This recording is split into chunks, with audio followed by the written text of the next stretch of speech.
international law is how the state relates to the citizen.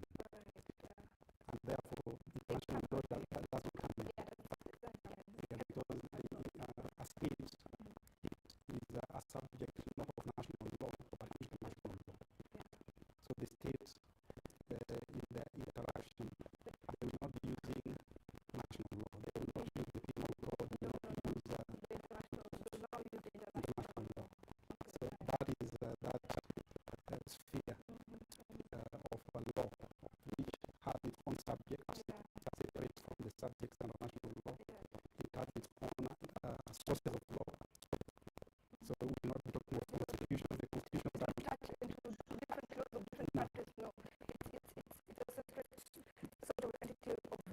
yes, which is self-contained.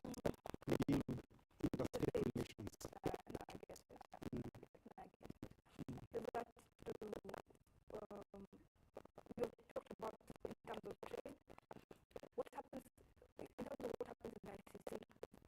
That is international criminal law.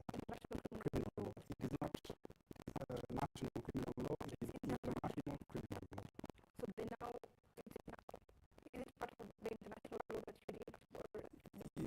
That is a branch.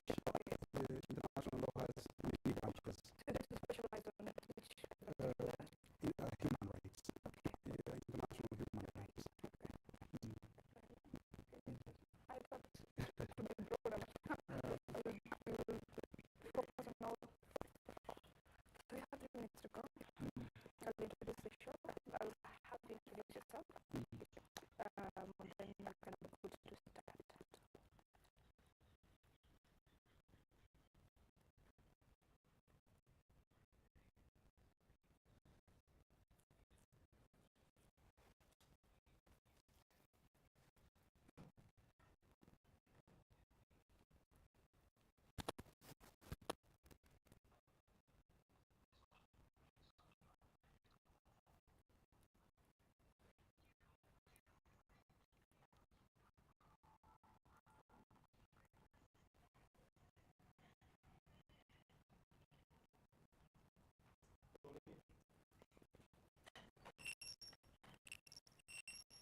Yes, but now they get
human rights are fundamental rights. They can also be referred to as basic rights. That those rights without which individuals or society cannot lead a dignified life, and therefore they are important rights. Now, demonstration, picketing, assembly, petitioning are all fundamental rights. They are part of human rights. So therefore, one would say that human rights is a broader category, whereas the right to picket is an individual right within human rights. Okay. Now, when we look into that perspective, we are having the talk about peaceful demonstrations, and it has been a term that has been thrown from either side calling for peaceful demonstration, which calls the question onto what equates to a peaceful demonstration in this country. Now, the Constitution under Article 37 provides for the right to picket, the right to demonstrate, the right to assemble, and the right to petition. And the Constitution also envisages demonstrations as peaceful. Okay, so therefore, the right to demonstration is not absolute. In other words, there are limitations, but those limitations must also be in accordance with the law. And specifically, Article 24 does provide for limitations. But the important thing to note is that these limitations must be reasonable. They must be justifiable, particularly in a democratic society. So therefore, the limitations should not be arbitrary. You cannot, for example, just say that you have banned demonstrations. Okay, and at the same time, one must also understand that there are duty bearers when demonstrations are taking place. And the duty bearer here will be the state. The state, under the Constitution, has the duty to ensure that there is protection of life and property. The state is also, also has the duty to ensure that the demonstrators are protected. And where there are elements within the demonstration who are unruly or who are troublemakers, then it is up to the state to it is up to the law enforcement agencies to identify such elements and deal with them. And because there has been that sense, that view that it is the demonstrators to guarantee peace and law and order. True, the demonstrators also have a role, but the bigger role lies with the law enforcement agency to ensure that there is sufficient security, and also to ensure that they are able to identify any rogue element within the demonstrators. And I think that then would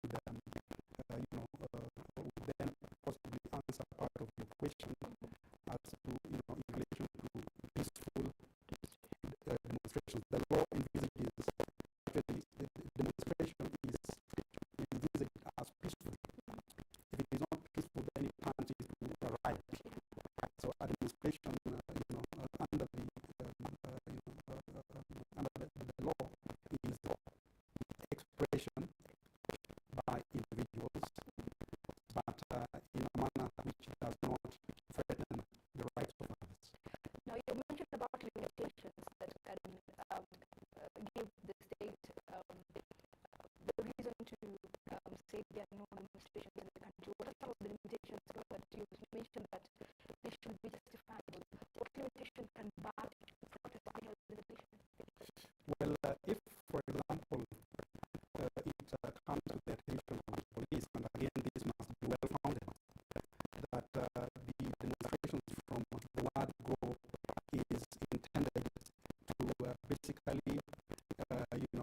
further,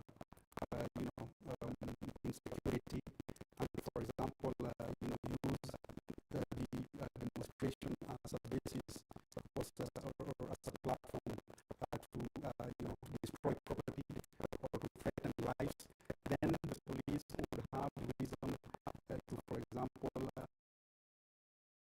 limit demonstration. But again, it must be that must be done within the context of the Constitution. It must be reasonable, and reasonable here therefore means that there must be ground upon which the police will then, deem it fit to, for example, disperse. And even where the police has to disperse demonstrators, again, that must be within the confines of law. It must ensure that the fundamental rights and freedoms of individuals are still protected. And if you look at Article 25, Article 25 of the Constitution does provide for those rights which cannot be limited. 24 provides for the rights which can be limited. 25 provides for rights which cannot be limited. And among the rights which cannot be limited, there would be, for example, torture. There's freedom of torture. You cannot subject individuals to torture. You cannot subject them to inhuman and degrading treatment. You cannot basically subject them to servitude. So therefore, even for example, as you disperse a crowd, you must ensure that you must ensure that you use proportionate force. And therefore, issues of police brutality then negates the process of within the confines of law, stopping a demonstration or dispersing demonstrators. I think there has been instances in recent times where, for example, police break into a house and beat up senseless, a mother and their children. So basically, that is a violation of human rights. And there's also been instances where the police have been accused of torture. If, for example, you corner a demonstrator who is not armed, then what would require, proportionate force would require that you get hold of him, and if he's not protesting, get him into your vehicle. But if, for example, he is protesting, then again you must just use, and he's not armed, then again you must just use reasonable force. But where you hit the person falls on the ground, and you continue clobbering him senseless, then that would amount to torture. It would amount to inhuman and degrading treatment. And therefore, those are, the freedom from such behavior is, that is where, there is no limitation. You cannot limit, such conduct. Such conduct is unlawful. It is unconstitutional from the very beginning. Now, you partly touched on the responsibilities of the duty bearers in terms of what happens in demonstrations. Perhaps what now is the responsibilities of the demonstrators themselves, because we have had cases of the protesters being told to maintain peace in order, yet what we know is that the police officers, they have the duty to maintain peace in order to the nation. So which burden do the demonstrators carry when they are picketing? Now, the demonstrators, again, the Constitution envisages that demonstrations, picketing, petitions are peaceful. That those who participate in these activities do not endanger the lives of others or threaten the rights of others. And therefore, that is a burden which a demonstrator would carry. But this burden should be carried individually. should not be carried to likelihood. So that, for example, if you have 1,000 demonstrators, 5 of them are being unruly, you cannot tear gas the rest and disperse in the name of maintaining law and order. So therefore, I think it is important that the police or the state must just do what they are, what they are obligated to do by law. And that would then, and because you see, the security agencies have, they have the equipment and they have the resources to, even before the demonstration begin, they are able to, for example, know whether there is likelihood of the demonstration becoming unruly. They're even able to identify within the crowd elements which may be unruly. For example, you have demonstrators walking down the street and you realize 2 of the demonstrators are breaking into a shop and the others continuing, then you cannot, for example, condemn the whole procession on the basis of these 2. So what would be required is the police to apprehend those 2 and charge them appropriately. Then what then are the facts concerning the demonstrations that we have had in the nation since the Moi era? Because when they get unruly, even if it's a group of people, the whole crowd gets dispersed. Does it mean that the state and the national police service then infringe the rights of demonstrators because the police now fail to focus on the few elements that are causing disrupting the whole congregation in totality? And I think Article 245 and 24 that of the Constitution and the Police Act respectively does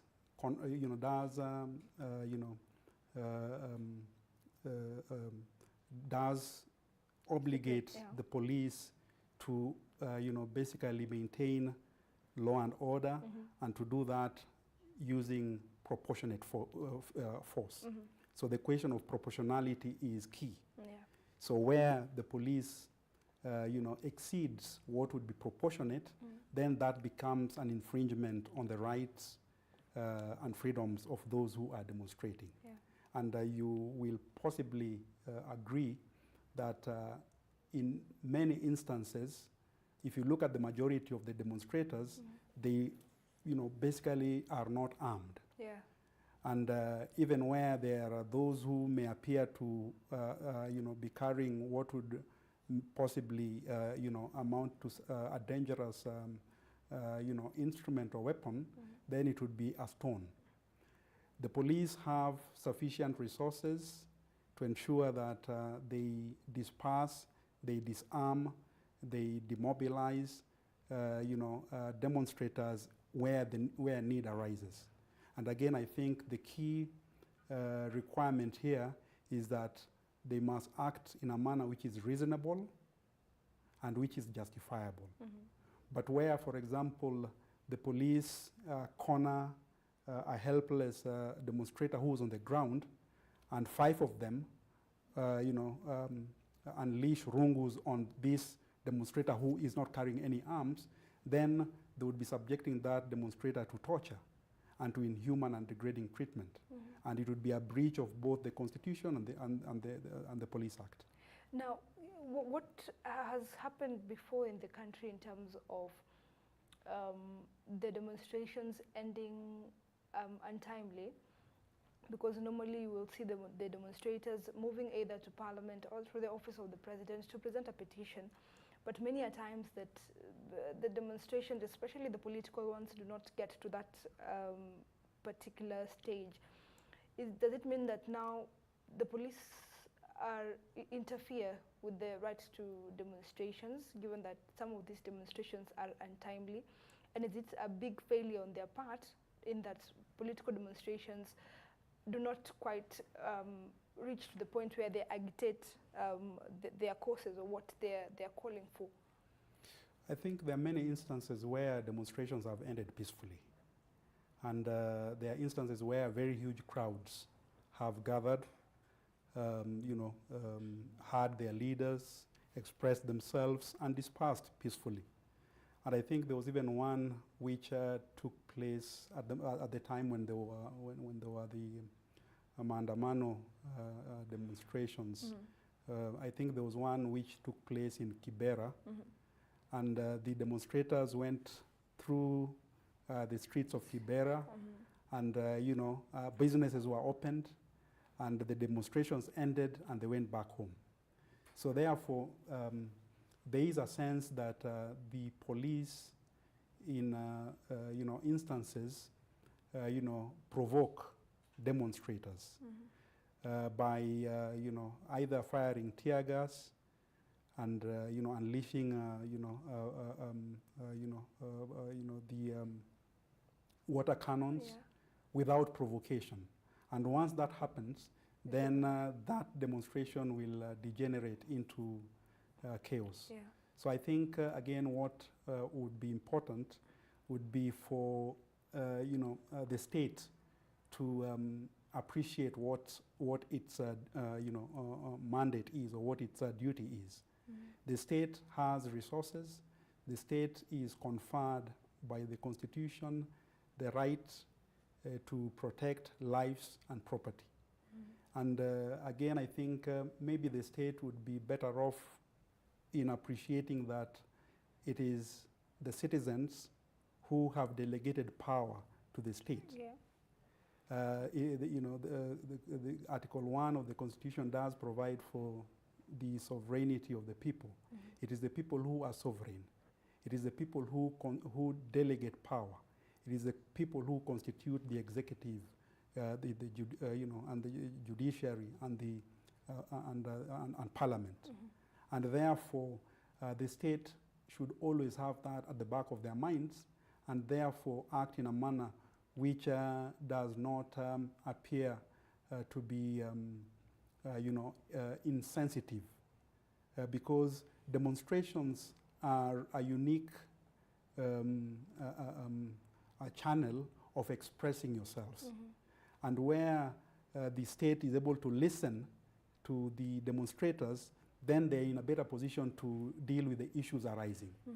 But where you deny the demonstrators the platform, because you see, demonstrators do not have offices, political offices, so therefore they don't have platforms or fora where they can express themselves.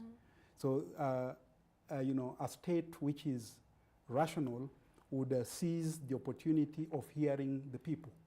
And when you hear them, you can act accordingly, and therefore forestall many challenges and forestall many unwanted consequences. But where the state becomes insensitive to the people and forgets that sovereignty belongs to the people, and also forgets that human rights are not conferred by the state. The state does not grant human rights. Yeah. Human rights are inherent. You are born, entitled to human rights.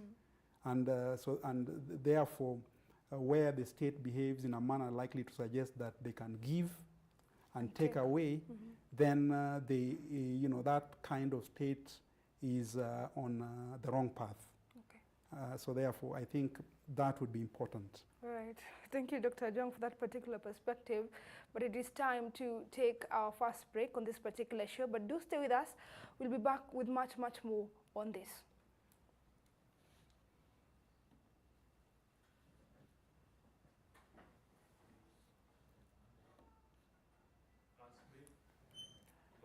Thank you. Thank you, Dr. That was a good part one.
protect lives and property lies with the police, not the demonstrators. Yeah. I know they, Okay. they keep saying all the time that. Okay.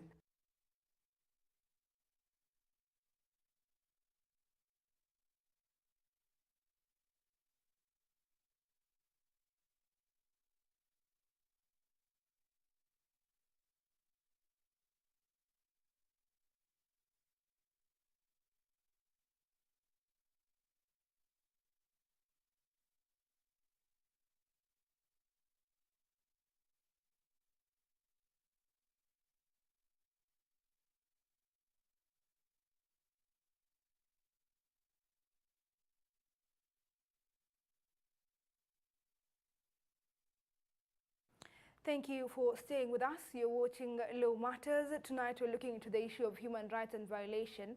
And this second segment of this particular show, we are looking into what are the rights that have been infringed during the demonstrations, and what rights should the state ensure that they guarantee to Kenyans, given that it is their inherent right as is. Now, Dr. Ajwang, we talked about the issue of who is supposed to do what and who is required to do what. But now contextualizing the discussion in terms of human rights, what are the human rights that the state should ensure that they protect during demonstrations? Because many a times that we hear cases of rights being infringed, but the common mwananchi does not understand which rights should the state ensure that I'm guaranteed to during picketing. Now, during demonstrations, it is the right to demonstrate, yeah, the right to picket, the right to assemble, and the right to petition. Yeah. These are the rights which emerge directly from that context. But it is also important to appreciate that Article 37 should not be read in isolation. Violation of Article 37 does impact on other articles. Mm-hmm. For example, if you deny a person the right to demonstrate, then you effectively deny them freedom of expression. Yeah. If you deny a person the right to picket, you deny them the right to assemble and to associate and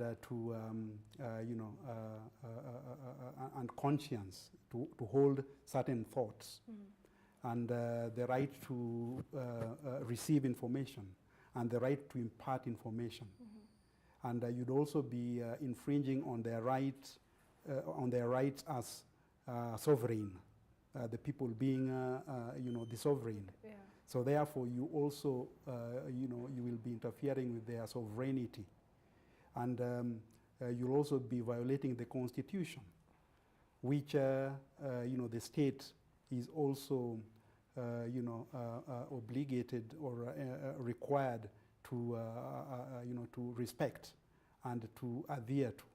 So therefore, there are very many rights which are violated when processions of protesters are dispersed violently. Mm-hmm. And if you look at the incidents which have happened in the recent past, then some of those, some of the the activities of the law enforcement organs include torture. Yeah. So therefore, you would also be violating the freedom from torture, and you'll also be violating freedom from inhuman and degrading treatment. And therefore, if the people are unable to express themselves, if the people are unable to, demonstrate, then in effect you hold them in servitude, you hold them in slavery. Yeah. So as much as Article 37 is the one which guarantees demonstrations and picketing, the infringement of that right, cuts across and, basically negatively, affects the enjoyment of very many other rights. For example, the right to life. You can only enjoy the right to life Your life can only be meaningful if you are able to express yourself. Yeah. If you are unable to express yourself, or if you are prohibited from expressing yourself, then your life becomes meaningless. And that then also affects, freedom or liberty. If you're unable to express yourself, then you have no liberty. You have no freedom. And again, therefore, it then means that, as a human being, your life becomes not very meaningful. Okay? So therefore, the Constitution should be understood holistically, broadly, and that the violation of the right to demonstrate is not just infringing on the right to demonstrate. You are infringing on very many other rights. And you may also want to appreciate that the state, under, I think, Article 19, has an obligation to respect and adhere to the Constitution. And that the President, under Article, I think, 131, has an obligation to report to the National Assembly on the progress made in realizing, for example, our obligations under the international, our international obligations. Yeah. And our international obligations would mean obligations relating to international human rights instruments, whether it is the UN Charter, whether it is the Universal Declaration of Human Rights, whether it is the International Covenant on Civil and Political Rights, or on on economic, social, and cultural rights, and within the continent, the African Charter on Human and People's Rights, regionally, the treaty establishing the East African Community. Okay. Now, you've touched a bit about some of the violations that can be found during demonstrations. Perhaps, what are some of these violations that can be cited to put in place a solid case in terms of somebody wanting to sue the state or sue the police officers in terms of issues of demonstrations, given that the state and the police officers failed to guarantee some of these rights? Now, the Constitution allows individuals to petition the High Court where their fundamental rights and freedoms have been violated. And again, those violations could be from infringing on freedom of expression, freedom of association, freedom of assembly, freedom of picketing, so long as there is evidence to ensure, demonstrate that the state indeed did violate those rights. And I think in the modern world, where social media and social media is a very powerful tool, there has been many documented incidents where you see police officers raining rungus on a helpless man or woman, or breaking into a house and tear gassing a family where there are children. So those are sufficient pieces of evidence which would be used in a court of law to prove that the police has indeed violated some of those fundamental rights and freedoms. Okay. Now, the Azimio Umoja One Kenya Coalition has based some of those failure by the state to protect and to infringe some of the human rights to the International Criminal Court. Perhaps for an opposition coalition to move to that extent, does that mean that given the state is culpable, that particular quest for justice can only be found in the International Criminal Court? Now, I think what one must first appreciate is that persons are free to petition various judicial fora, okay? But again, there are also legal requirements, so that, for example, before you go to, for example, a higher court, you must demonstrate that you had already gone through a subordinate court, possibly the High Court, depending on the subject matter, because the High Court has original and appellate jurisdiction. Yeah. So therefore, there are matters which you can directly, move to the High Court under the Constitution, violation of human rights among them. Subsequently, then, if, for example, you feel that you are still aggrieved, you are not, satisfied with the decision of the High Court, you can move to the Court of Appeal, and subsequently to the Supreme Court. Now, in the area of international criminal law, and and I think that is possibly what Azimio is alluding to, that there has been violation of international criminal law. Okay? It is not violation of the penal code. It is international criminal law. So therefore, the right fora would be the International Criminal Court. Yeah. But the International Criminal Court is a court of complementarity. Ordinarily, it is a matter which would be heard at first instance within the jurisdiction of the state.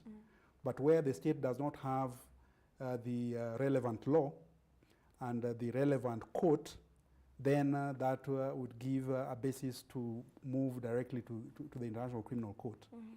In the year 2007, Kenya did not have the relevant law. Yeah. It did not have a properly constituted court, with the of the standard required by the international judicial organs. Yeah. So therefore, there was no law and there was no court.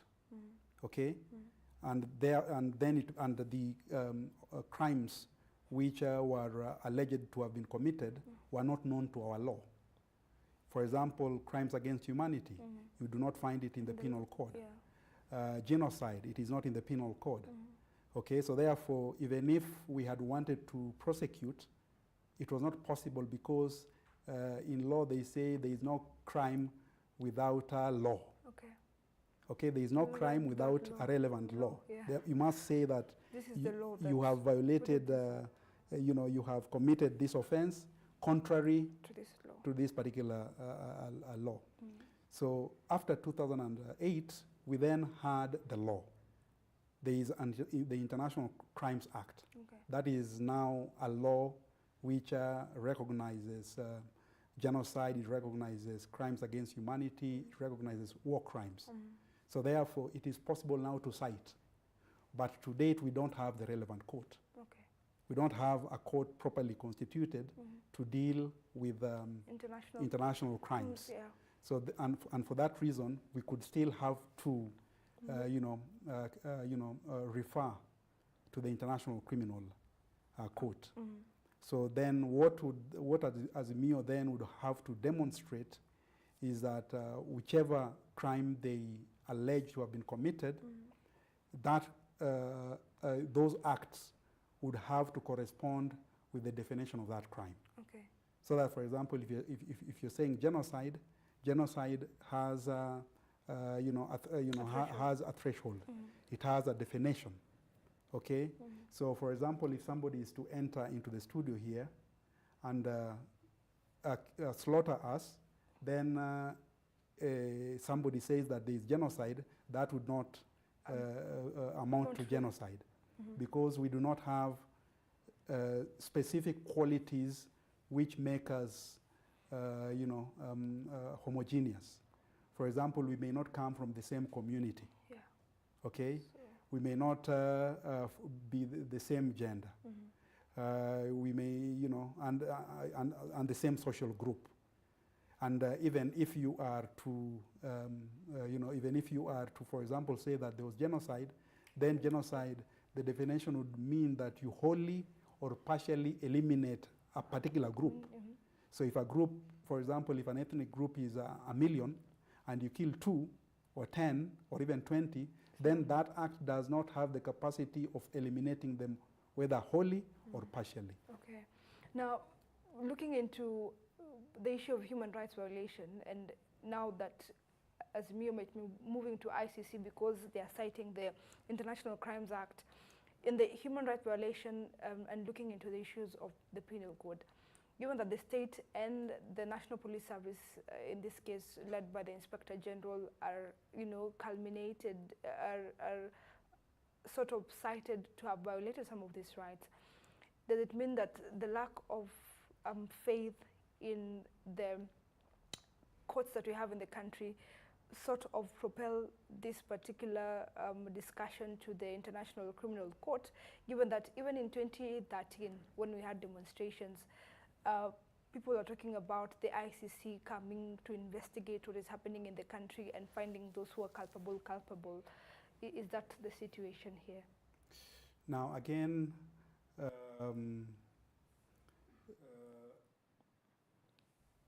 the crimes which Azimio allege to have been committed, in my view, would be, for example, crimes against humanity. Mm-hmm. And crimes against humanity, the definition would be, a widespread, systematic, attack on civilians. Mm-hmm. So there would be that idea that it is widespread, mm-hmm. that the attack is widespread, it is systematic, and it is on civilians who are not armed. Okay? Mm-hmm. So therefore, if you break into one house and you leave, then there is nothing to show that it was systematic. Yeah. And there's nothing to show that it was widespread. Mm-hmm. But for example, if Azimio is able to demonstrate that, for example, in a particular region or in a particular area, mm-hmm. there was a systematic attack, from door to door. Yeah. Door to door. It was systematic. Mm-hmm. It was widespread. Mm-hmm. And it was on civilians. Mm-hmm. Then that would be a strong case for crimes against humanity. Okay. All right. It would be a strong case for crimes against humanity. Thank you, Dr. Ajwang. I'll have to hold you on that thought because we have to take our second break now. But once we return, we'll be giving you much more details concerning the issue of police brutality and who should be found culpable in those situations. Do stay with us. We'll be back with more.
case of such magnitude?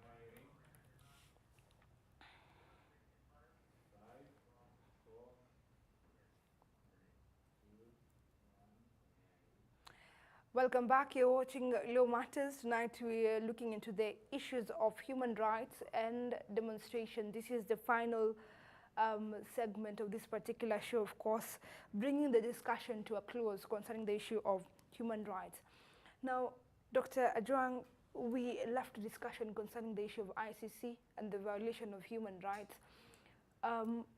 When we look into the threshold that a bench of an international court being formed to listen to a case, what is the threshold particularly, given that even locally you will hear a bench say that there was not enough threshold for this particular petition being presented in court? What then happens when the discussion is moved to that particular platform? Thank you very much. Well, the first thing which possibly our listeners should appreciate is that there are various ways of referring a matter to the International Criminal Court, and among them is by the reference can be made by the prosecutor of the International Criminal Court. Okay. And that is what happened in the year 2007. The Kenyan case was referred to the ICC by the prosecutor, Luis Moreno Ocampo then. Yeah. The other way of referring a matter to the International Criminal Court would be by way of the state itself referring a matter to the International Criminal Court. And a good example is the case of Uganda. Okay. Uganda did refer the matter or the cases relating to the international the violation of the statute of the International Criminal Court itself. The other would be by way of the Security Council. The United Nations Security Council also has the power to refer matters to the International Criminal Court. And I think an example would be the case of Sudan. Okay, the case of Sudan, it was referred to by the Security Council. And considering that Sudan is not a party to the Rome statute.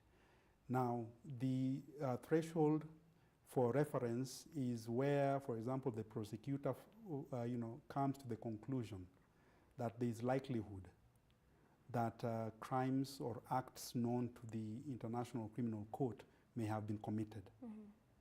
Okay? Yeah. So coming to that conclusion that there is likelihood, okay, that there is reasonable likelihood that acts prohibited by the Rome Statute may have been committed within that jurisdiction. And that will also then be based on evidence. Okay?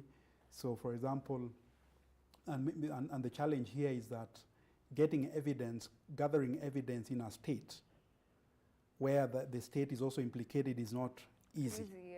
And I think for that reason, then the threshold is not also very high. Okay.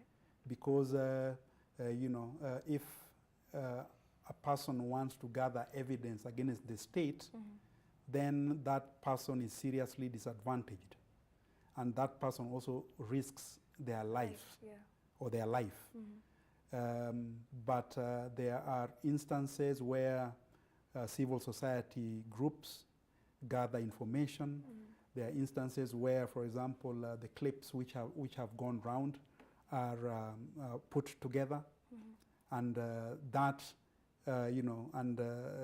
that then becomes a basis to believe that there is likelihood that acts which are prohibited by the Rome Statute may have been committed within that jurisdiction. All right.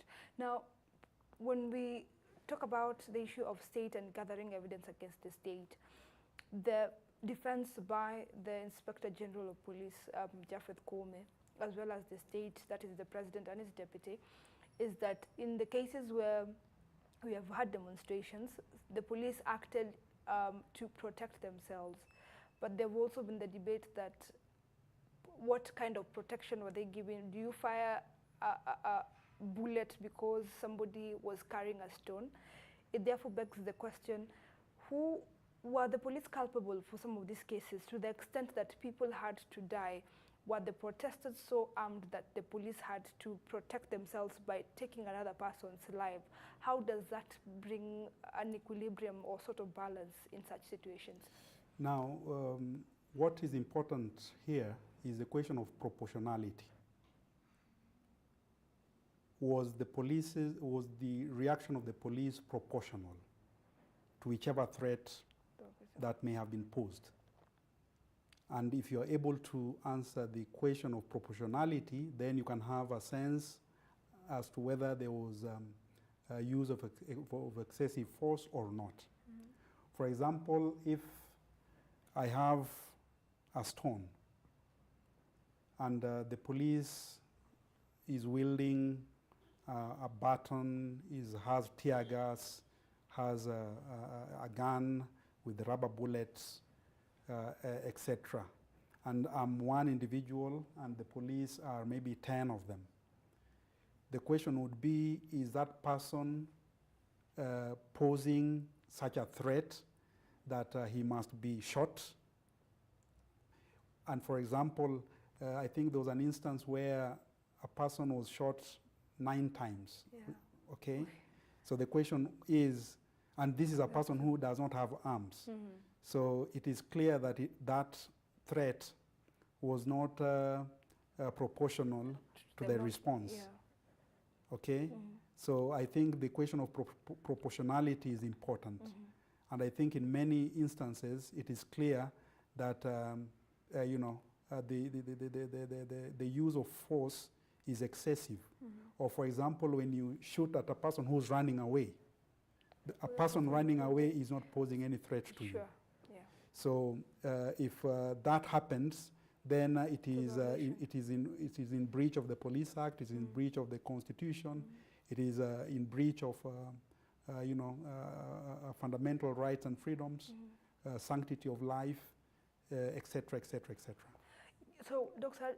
Ajwang, when you want to escalate some of these cases to the International Criminal Court, and looking at how that Hague-based court has handled cases in other countries, there's always been the challenge of the culmination of those particular cases. Sometimes justice somewhat appears to seep through. It never gets to the satisfaction of the aggrieved parties, and case scenario being the 2007, 2008. The conclusion of those cases were not to the satisfaction of aggrieved parties. Given that it's an international court, does it now hinder the granting of justice to some of these cases? Even as a country, sometimes we might feel we want to escalate the cases to that particular court. Well, the International Criminal Court also has its limitations. And part of the limitations of the court is that the court, in many cases, is involved with cases where the state appears to be complicit in a crime. And therefore, the question of how to ensure that a state or person or individuals who are powerful within the state are brought to account, that does pose a challenge. But at the same time, even that said, it is also true that leaders also appear to be,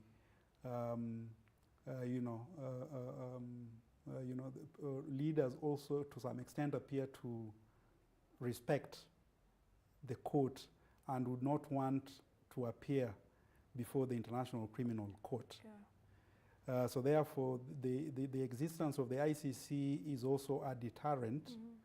And then there's also the sense that, for example, a leader, let us take, for example, our country, Kenya, the immunity from prosecution is only during the time when you are in office. Yeah. Okay? So your immunity from prosecution is only when you are in office. Once you leave office, then you can be prosecuted for any act which you may have committed while in office. Now, and then thankfully, the statutory limitation period begins to run after you leave office. Okay. Because there are, acts which are time-bound, but criminal acts are not time-bound. Okay. So that even 20 years down the line, 30 years down the line, if there is evidence, you can still be brought before before the court. So I think that is also a deterrent, because even if you are in power, then you would be in power for a limited period. Yeah. 20 years after you leave office, it is still possible to revisit waiting for you. yes, that matter, and you can find yourself before court. So therefore, the International Criminal Court has a deterrent use or effect, and therefore that is useful, but the challenge in many instances also does arise if it is in relation to a powerful state. Okay. For example, the United States or Russia. For example, it has been, the successive American presidents have been alleged to have committed international crimes by having, by invading other countries and perpetrating acts which would amount to international crimes. Right. But America being as powerful as it is, how do you, for example, go to, how do you, for example, arrest Obama or, his predecessor, etc. So therefore, but I think that is not unique to international criminal law. Yeah. Even national law, it is true that there are individuals who are powerful within the country and are able to get away even with crimes. Yes. Now, Dr. Jung, because of time, as your parting shot, do you think human rights have been enshrined during demonstrations here in the country, especially political ones, since time immemorial, when we used to have, the Sabasaba demonstrations? How are we coming so far, even with the promulgation of the 2010 Constitution? There was a sense that there was movement, particularly after the promulgation of the 2010 Constitution. It appeared as if there was a movement towards a country which is governed by the rule of law, a country which due process is adhered to, and that hope or that movement appears to have been interrupted. Okay. And there is now a sense that we are going back to the dark days when demonstration was deemed to be, an affront against the state, where demonstrators were deemed to be like the enemies of the state, and where there were orders, shoot to kill. All right. Okay, orders. Thank you. So therefore, it appears that the gains which we may have made after the promulgation of the 2010 Constitution today appears to be under serious threat. All right. Thank you, Dr. Ajwang, for your perspective concerning this particular topic.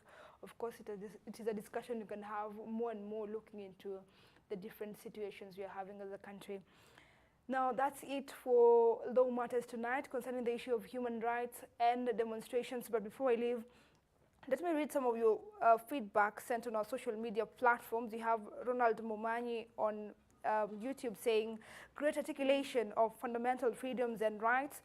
We have Ian Muley saying, quite the elaborate explanation by Dr. Ajwang. I wish it be so clear to the masses. Thank you, Ronald and Ian there for your perspective and your feedback concerning this particular show. Because of time, I wouldn't add too much to it. You've heard it. We have brought the discussion to a close. Many thanks indeed for tuning in to Law Matters. Have a splendid night. My name is Irene Mwangi.